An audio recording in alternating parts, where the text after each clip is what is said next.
Yeah, it's been a tumultuous season.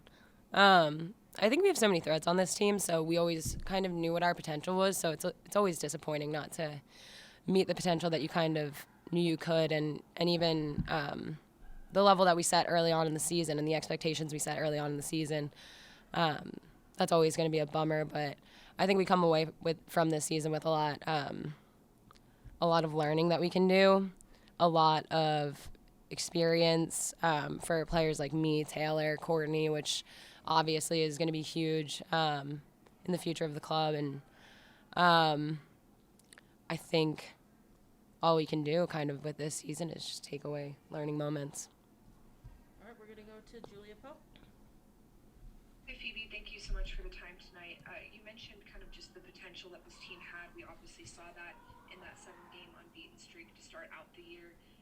For yourself personally, can you kind of place where the turning point was in terms of when the team maybe started to feel that things were a little bit different or just not clicking the way that they were in those first 7 games?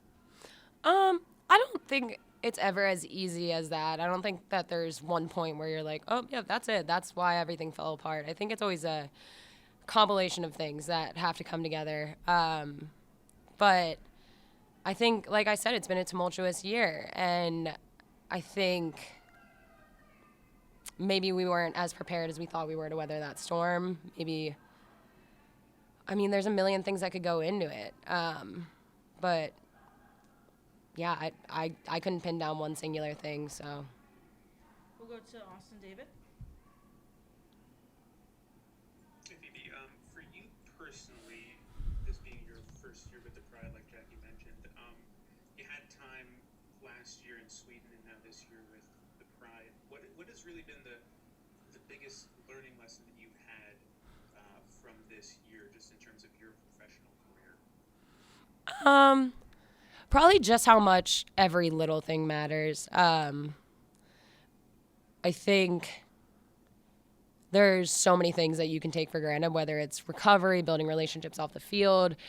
Um, Tonight, for me, it was my quality in my distribution. I think I was trying to make the right decisions, but my quality just wasn't there. And I think that putting on a complete season comes from putting together complete performances, and that's probably my biggest takeaway. We'll go back to Julia. Julia, I'll leave your line open if you have a couple. Thanks, Jackie. Phoebe, just kind of off the field, as a young player in this league, with everything that the Players Association, players in general, have been going through the last month, how has that affected you and some of the other young players? Where this is kind of your first introduction to what it means to be a professional soccer player. I think if anything, it's shown me that I am surrounded by a bunch of badass women who won't take any man, woman, person shit. Sorry, I can't curse on this, can I? That's it. I think that this league is full of the coolest people in the world, and I'm very proud to be a part of it.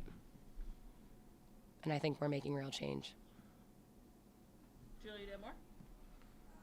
No, that was it. Thanks. All right, we'll go back to Austin then. I think Austin has our last one. Phoebe, just kind of building off of that a little bit, how much has just having all of those, as you said, badass women around you helped in your professional career in building kind of into next year? Um, I think there's so much that you don't see yourself when you're playing or even when you're watching film. And you have these players in every position. It doesn't matter. It can be Alex talking to me. It can be Ashlyn talking to me. It can be Allie Riley, Allie Krieger, Tony, anybody on the field. And they will all extend a hand and help me see the things that maybe I'm not capable of seeing right in the moment. And that's been huge. All right, Phoebe, thanks so much for the time. Congrats on that